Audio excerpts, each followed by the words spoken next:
Hi, my name is Karina, and today I will be telling you a little bit about the Norwegian Campaign. The Norwegian Campaign took place in Norway from April 9th to June 10th of 1940.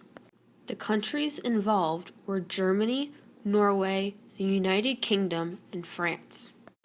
Norway was strategically important for both sides of the war for a few main reasons. The first being the iron ore that was transported through Norway from Sweden into Germany. The iron ore traveled through Norway because it was easier than navigating the Baltic Sea, which was normally frozen over. The second reason being the locations of the naval battles of World War II.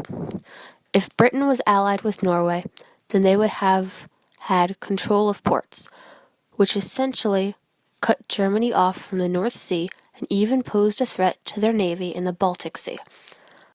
Finally, Norway's ports and airfields were necessary for the Battle of the Atlantic.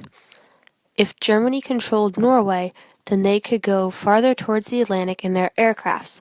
This would then allow their U-boats to attack the Allied forces head-on, and the aircrafts could sneak around to the backside for a surprise ambush.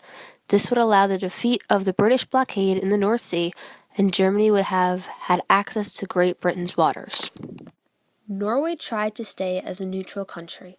Eventually, though, Norway turned to the Allies when Germany broke their neutrality by sinking ships in their seas and having fights in their airspace. They also sided with the Allies because of the British pestering them to provide the services of the Norwegian Navy as backup because they were in dire need of ships. The initial invasion of Norway was done by Germany. As Germany advanced on Norway, Allied forces thought that Germany was going to do a direct attack at the blockade in the North Sea. This led the Allied forces to send their naval fleet and air forces to intercept Germany. The first battle was on April 8th of the southern shores of Norway. When Oslo, capital of Norway, found out about the naval attacks, Vidkun Quisling, leader of Norway, ordered the militarization of 4 of the 6 field brigades of the Norwegian army.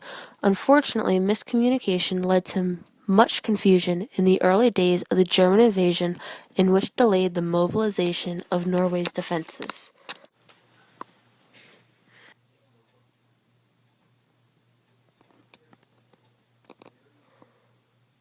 I am a Norwegian spy. Today, my target is Sarah.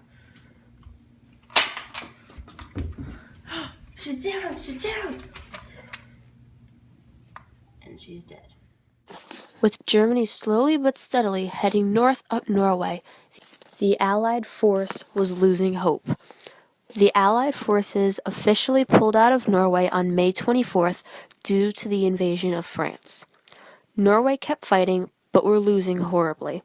The king, Crown Prince Olav, and Norwegian cabinet left Norway on June 7th. Norway officially surrendered to Germany on June 10th in Trondheim at 1700 hours. The 62-day campaign made Norway the country to withstand a German invasion for the longest period of time, aside from the Soviet Union. There were many casualties of the Norwegian campaign. Germany had the most, which was 5,296.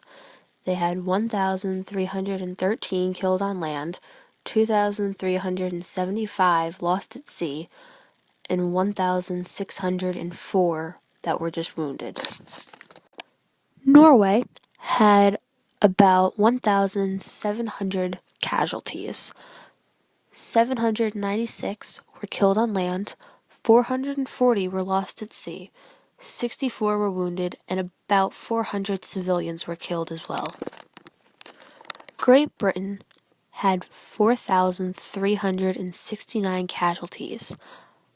1,869 were killed on land, about 2,300 were lost at sea, and 200 were wounded. France, having the least amount of casualties, had 553.